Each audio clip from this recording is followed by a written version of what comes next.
Hoy voy a hablar de un tema, una unión de dos temas que me apasionan. Es decir, siempre he dado muchísima importancia a la presencia de metales pesados, a la participación de los metales pesados en la enfermedad o en la agravación de las enfermedades o como factor desencadenante o como factor de agravación.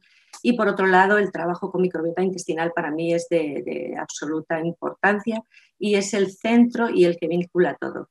Entonces, en el día de hoy lo que vamos a hacer es vincular ambos mundos y ver cómo no son mundos separados, sino que hay una interacción directa entre ellos.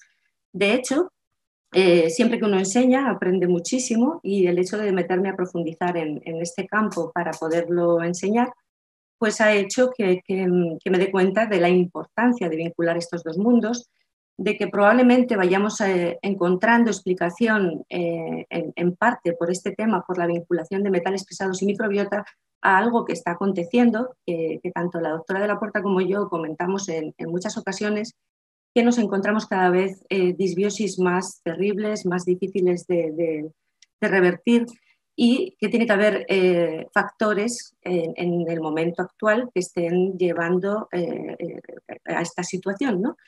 Y desde luego creo que uno de ellos es la exposición, la gran exposición a muchas cargas tóxicas y especialmente a metales pesados. Vamos a compartir pantalla. Entonces, los 4 principios básicos que vamos a desarrollar en esta ponencia es, primero, que la microbiota intestinal afecta a la absorción y metabolismo de metales pesados. Es decir, si mi microbiota tiene un estado eubiótico, si tengo un ecosistema equilibrado, voy a tener diferente absorción y capacidad de metabolismo de los metales pesados.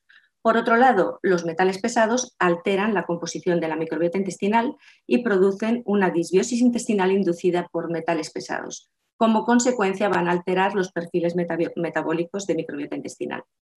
La disbiosis intestinal inducida por metales pesados puede causar enfermedades metabólicas y me atrevería a decir que puede estar implicada en cualquier tipo de patología.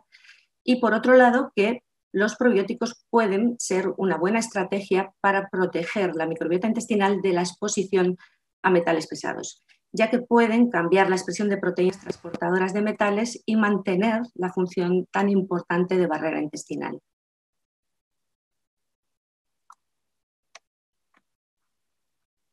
Bien. Hay mucha evidencia epidemiológica de que los metales pesados contribuyen al desarrollo de enfermedades metabólicas y a medida que nos metemos a profundizar en este campo, lo que nos damos cuenta es que la mayor parte de la repercusión de los metales pesados en enfermedades metabólicas es por la alteración que estos producen en microbiota intestinal y esta microbiota alterada es la que produce la mayor parte de las alteraciones metabólicas. La microbiota intestinal, al fin y al cabo, es la primera línea de defensa frente a cualquier tóxico y, por supuesto, frente a los efectos tóxicos de los metales pesados, y hay una relación bidireccional entre ambos. Repito, la exposición a metales pesados altera la composición, función y perfil metabólico de la microbiota intestinal y, a su vez, la microbiota intestinal altera la absorción y el metabolismo de los metales pesados. Esto también nos lleva al círculo vicioso que nos encontramos muchas veces, y es, si hay mucha carga por metales pesados, vamos a provocar una alteración en la composición de la microbiota intestinal. Esta alteración de la microbiota intestinal nos va a hacer perder capacidad de detoxificación, va a alterar la absorción de estos metales pesados, va a alterar probablemente la barrera intestinal, con lo cual vamos a tener una vía libre desde de los metales pesados a sangre. Es decir, en primera instancia, los metales pesados pueden provocar una disbiosis, pero esa disbiosis va a provocar una mayor absorción y una peor gestión y una peor degradación de los metales pesados. Así nos encontramos muchísimas veces a las personas. ¿Qué ocurre? Que si solo tocamos una de las partes, a veces podemos resolver, pero en muchas ocasiones tenemos que trabajar muy bien una detoxificación, una descarga de toda esa cantidad de tóxicos para poder revertir la situación intestinal. Y otras veces, si el desorden no es demasiado grande o no se ha sostenido suficiente tiempo trabajando sobre microbiota intestinal, se produce una desintoxicación y una buena gestión de los metales pesados y de otros tóxicos a los que estemos expuestos. Bien, entonces, la microbiota intestinal puede afectar a la integridad de la barrera intestinal. Es por ello que una persona con disbiosis y con un aumento de la permeabilidad intestinal va a tener más absorción de metales pesados y más absorción de todo tipo de tóxicos que van a llegar a sangre. Vale, esta diapositiva es muy interesante, resume la totalidad de lo que comentaremos hoy. Nos marca muy bien la relación bidireccional entre los metales pesados y la microbiota intestinal, es decir, la exposición a metales pesados va a alterar, va a afectar a la composición de la microbiota intestinal y va a alterar todo el perfil metabólico de la microbiota. Por otro lado, la microbiota en buenas condiciones, un estado de eubiosis, un estado de equilibrio intestinal, va a poder reducir la absorción de metales pesados y también va a hacer o permite la posibilidad de conversión de los metales pesados a formas más o menos tóxicas, más o menos solubles. Esto, claro está, teniendo una microbiota ebiótica, que, por supuesto, está influida, esta relación bidireccional, por la dieta, por supuesto por el pH, por la presencia de otros metales, por la edad, por el sexo y por otros factores, ¿vale? La alteración de la microbiota intestinal de la disbiosis inducida por metales pesados incrementa todo tipo de alteraciones metabólicas, procesos alérgicos y asma. Ya digo que sobre lo que he encontrado más referencia y más estudios es sobre enfermedades metabólicas, pero creo que podríamos extrapolarlo a cualquier tipo de patología. De hecho, tengo bastante más experiencia que en metabolismo en enfermedades neurodegenerativas y este cuadro se confirma.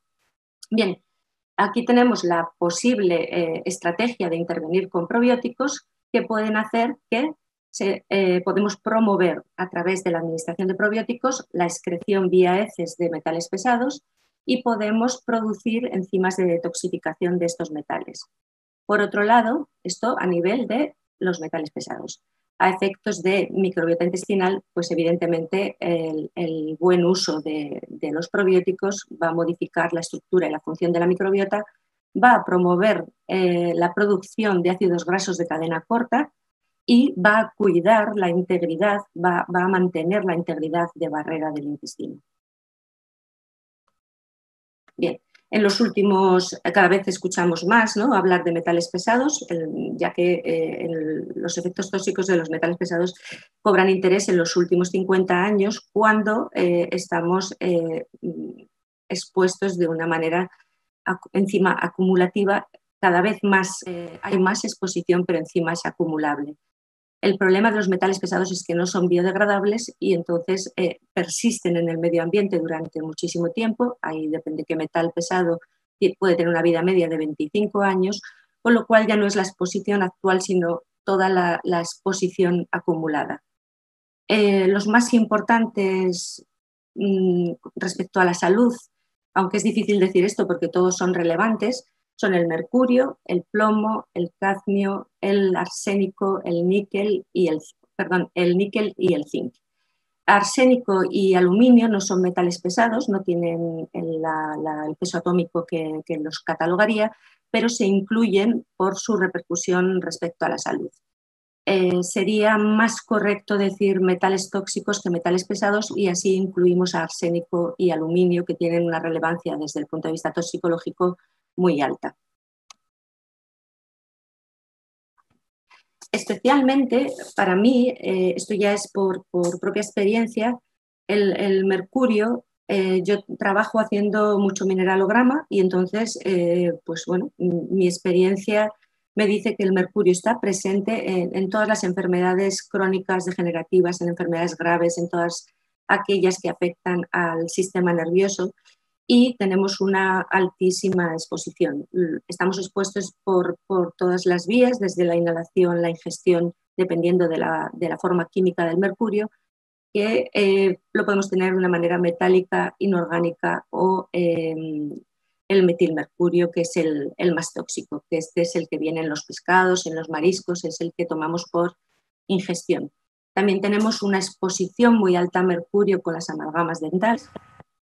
Hay quien afirma que son estables, que no liberan mercurio. Yo creo que antes o después una amalgama en la boca da problemas, que en la vida a lo largo de los años es posible que esa aleación se vaya degradando, que puede haber cambios de pH en la boca que modifiquen y que hagan que se pueda liberar el mercurio, pero mi experiencia es que las personas con amalgamas dentales tienen carga tóxica por mercurio.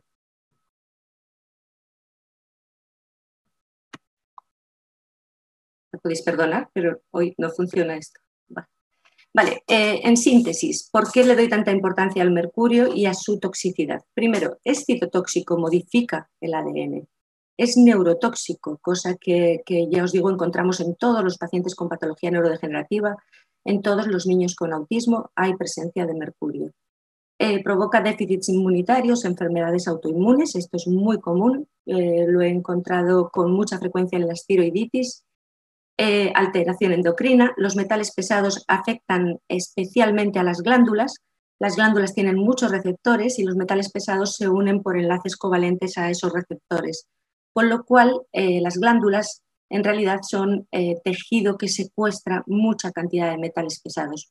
Por lo tanto, en enfermedades, en alteraciones endocrinas, es uno de los puntos que tenemos que revisar.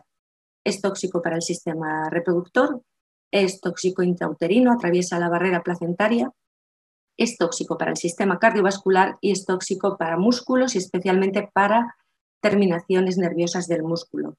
Tiene especial importancia también en fibromialgia y en el síndrome de fatiga crónica. En todos los síndromes de sensibilidad central creo que al menos tenemos que revisarlo, hacer un mineralograma y confirmar o descartar este tema. Vale. He encontrado muy gratamente un montón de estudios. Realmente este tema hace unos años no era fácil encontrar estudios que vincularan estos dos mundos, pero en los últimos años, en 2019 y 2020 especialmente, hay un montón de estudios que vinculan la relación de ciertas disbiosis con las alteraciones de microbiota. La mayor parte de estudios evidentemente están en animales, desde ratones, pollo, pescado, etc.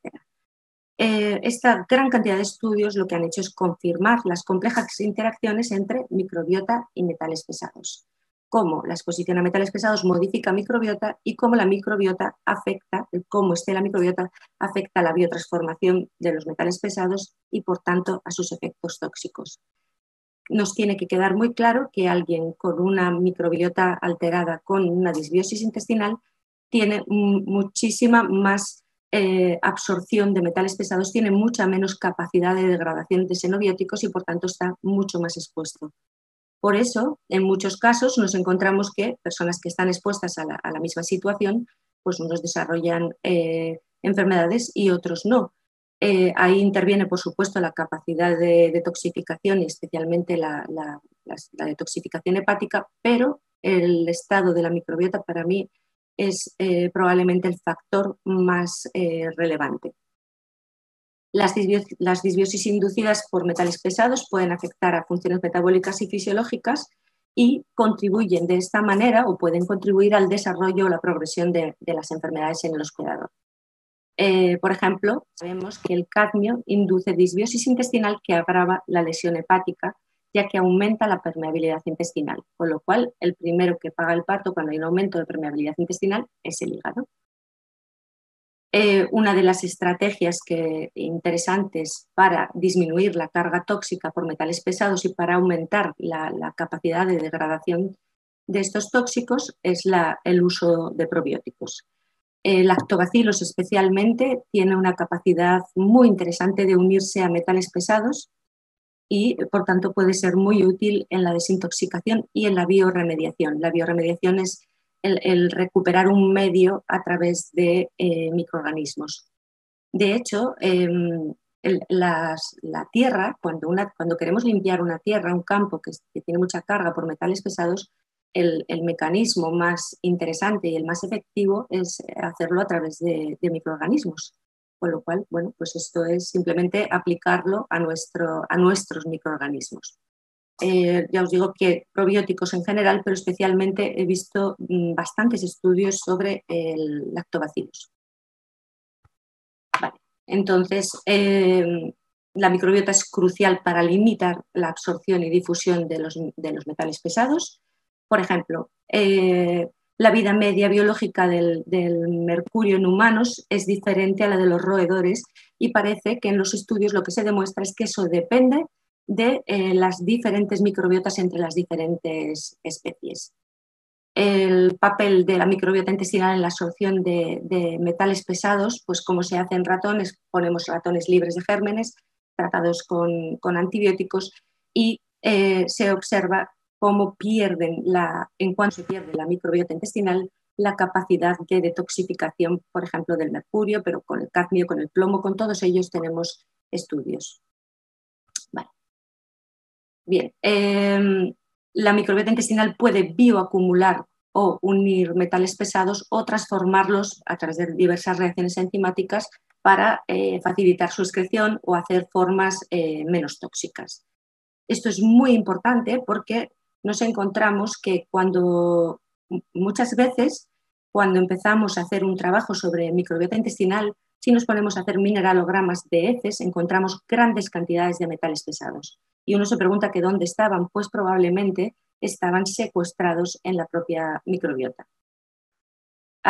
Tenemos diferentes moléculas, como por ejemplo los sideróforos, que son producidas por algunas de las bacterias intestinales, como las pseudomonas, que tienen una capacidad muy importante de quelación del hierro y también pueden quelar otros metales pesados. Esto es muy importante en un tema que no vamos a tocar hoy, pero que tiene mucha relevancia, y es que la quelación del hierro es una de las estrategias para evitar la formación de biofilms patógenos, de biofilms bacterianos patógenos, de bacterias, de patógenos facultativos, por ejemplo. Entonces, bueno, pues resulta que tenemos los mecanismos dentro de la propia microbiota. El problema es cuando perdemos ese equilibrio. Es decir, si yo tengo una microbiota equilibrada, tengo las bacterias adecuadas que tienen la capacidad de producir las moléculas quelantes para que no se acumulen estos metales. Esto es un ejemplo, el desulfovibrio, que son palabras muy complejas.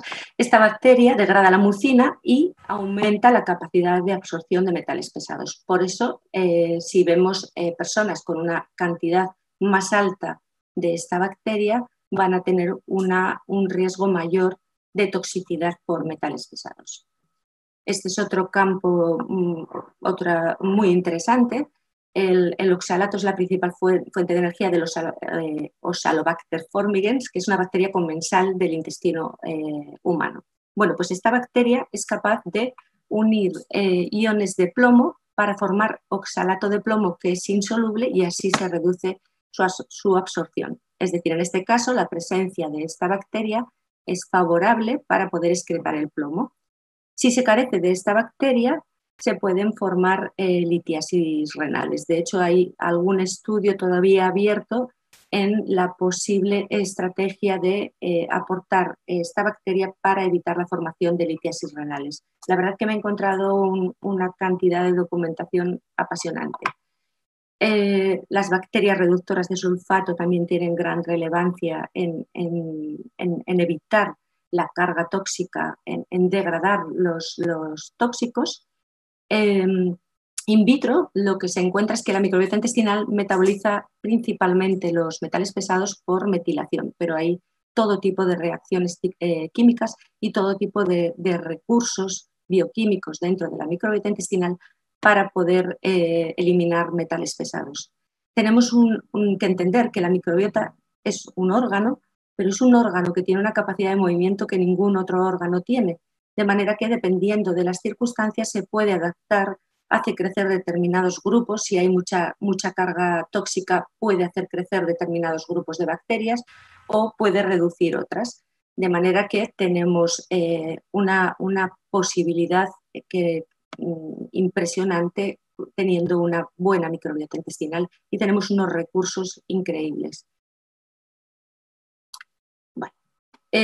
Juega la microbiota un papel vital en la desmetilación del mercurio, del metilmercurio, que es la forma orgánica, la forma más tóxica del mercurio. La verdad que cuando atiendes a personas que tienen una exposición, por ejemplo, a mercurio inorgánico, una exposición laboral, pero después haces un trabajo sobre microbiota intestinal y resulta que te encuentras que la mayor parte de mercurio está saliendo vía heces. El mercurio inorgánico sale por orina y el mercurio orgánico por heces.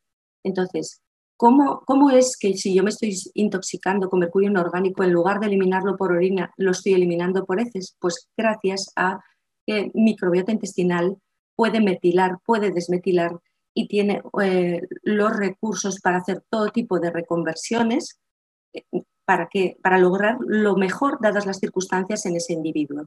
Pero yo creo que puedo afirmar a día de hoy que el órgano de detoxificación más importante es la microbiota intestinal. Y, a su vez, una microbiota intestinal disbiótica con un desorden muy grande puede ser el foco de intoxicación más fuerte al que podemos estar expuestos. No hay toxicidad externa tan potente como tener una disbiosis en la que tenemos una producción diaria de amoníaco, de alcohol, de escatol, una superproducción de aminas biógenas y de un montón de tóxicos. Vale.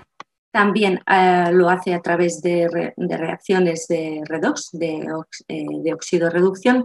Aquí os he puesto, dejo un momentito la diapositiva, un par de artículos muy interesantes para comprender el baile entre distintos compuestos de arsénico que ocurre a través de la intervención de microorganismos. No me puedo extender porque se me acaba el tiempo. Vale. Esto sería la toxicocinética del metilmercurio, que simplemente, bueno, pues la concentración en cerebro, que tengamos claro, es 5 veces superior a la de sangre y la de pelo unas 250 veces. Por lo tanto, un buen punto para mirar la carga tóxica y la eliminación de mercurio es el cabello. El otro serían las heces. Bien. Esto me lo tengo que saltar. La verdad que, ya lo siento, pero he calculado con muchísimo optimismo. Os voy a mostrar simplemente un par de diapositivas que me parece que resumen muy bien todo este proceso. ¿Vale? Esto sería la metilación en el sistema digestivo, depende del pH y de la microbiota. Y aquí tenemos cómo es diferente en el esófago, en el estómago, intestino delgado, en el intestino grueso. Este esquema es muy interesante. Yo creo que solo con quedarse con esta imagen tenemos una visión enorme de las posibilidades que nos ofrece nuestra microbiota. Las diferentes reacciones químicas, como comentábamos antes, ¿no? Las pseudomonas producen sideróforos que hacen insolubles los metales de manera que sean menos tóxicos o más eliminables.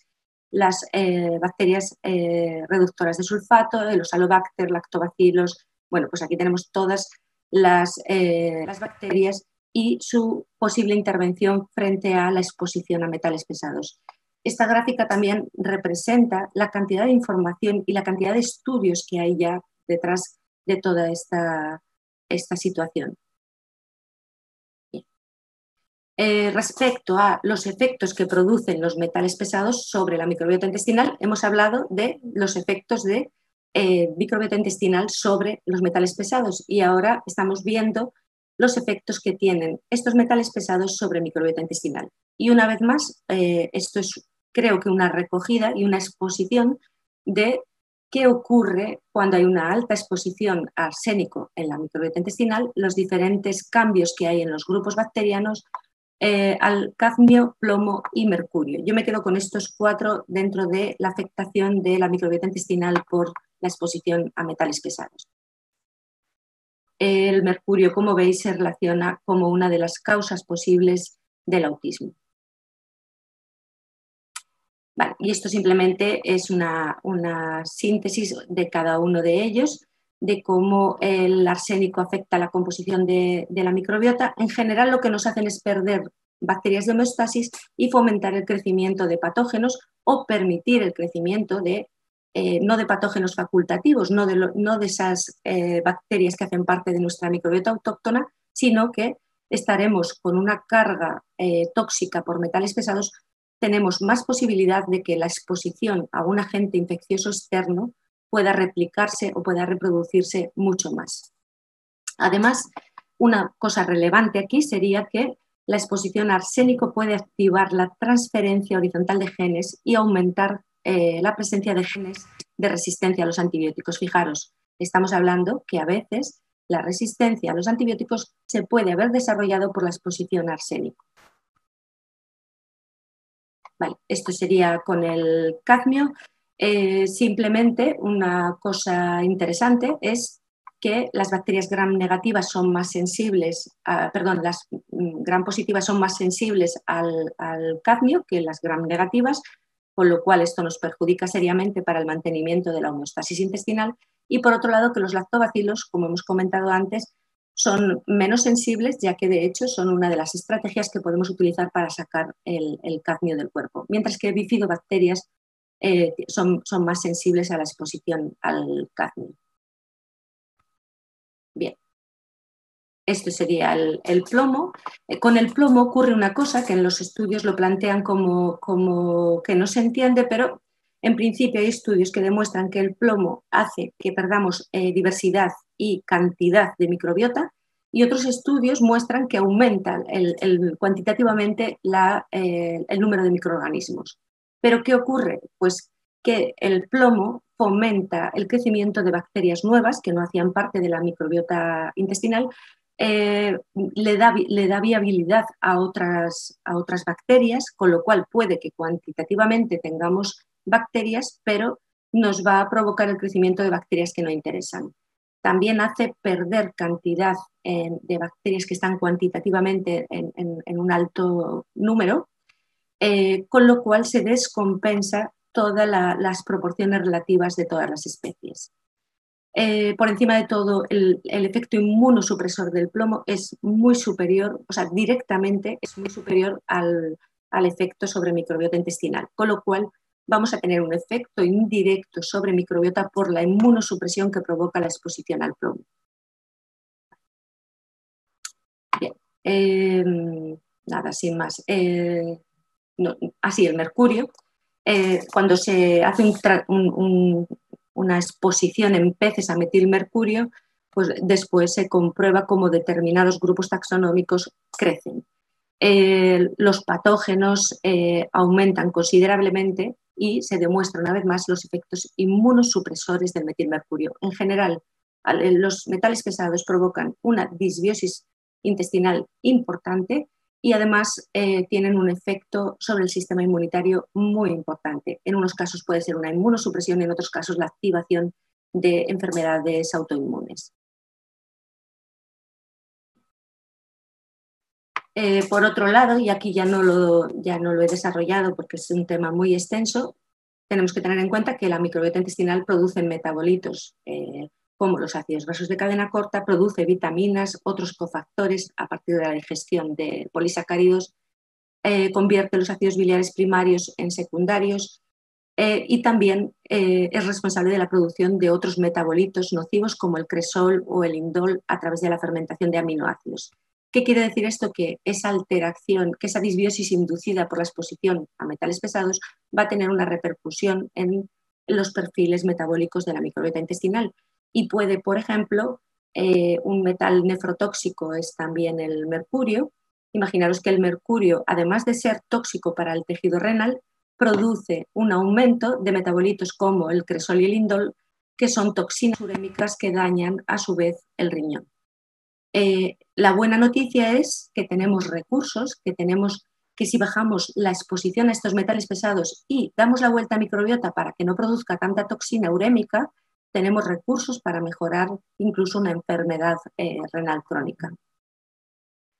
Y bueno, pues por último, considerar que microbiota intestinal puede considerarse el primer contacto con metales pesados, por ello no creo que sea raro tener el ver y el valorar y el cuantificar la importancia que tiene esa exposición en microbiota intestinal, y son profundamente tóxicos para nuestros microorganismos. En general, la mayor parte de estudios han demostrado que disminuyen firmicutes y protobacterias y aumentan bacteroidetes por exposición a metales pesados. Y aquí os he puesto en negrita algo muy importante, y es que en este estudio se demostró que cadmio, plomo, cobre y aluminio causaron cambios en la microbiota intestinal de los ratones, que son, por supuesto, dependientes del metal y del tiempo de exposición. Una exposición en un tiempo breve no va a tener una gran repercusión, pero una pequeña exposición, eso a lo que estamos expuestos todos los días, poco, pero todos los días de tu vida, que se va acumulando, tiene muchísima más repercusión y provoca un desorden más difícil de resolver. La exposición a estos metales provocó una disminución de Akkermansia, que ya creo que todos sabemos de la importancia y la relevancia de Akkermansia en todos los procesos metabólicos, que está siempre baja también en todos los trastornos del espectro autista, con lo cual muchas veces nos encontraremos que no podemos levantar una Akkermansia si no detoxificamos esa carga por metales pesados. Y que una vez más nos metemos en ese círculo vicioso. Vamos a poner que uno de los factores de retraso madurativo sea el mercurio. El mercurio en sí mismo es neurotóxico, pero si encima el mercurio produce una disbiosis y si encima el mercurio me reduce la cantidad de Akkermansia, me voy metiendo en esa disbiosis y en ese círculo vicioso del que es más difícil salir si no se aborda todo esto de una manera completa.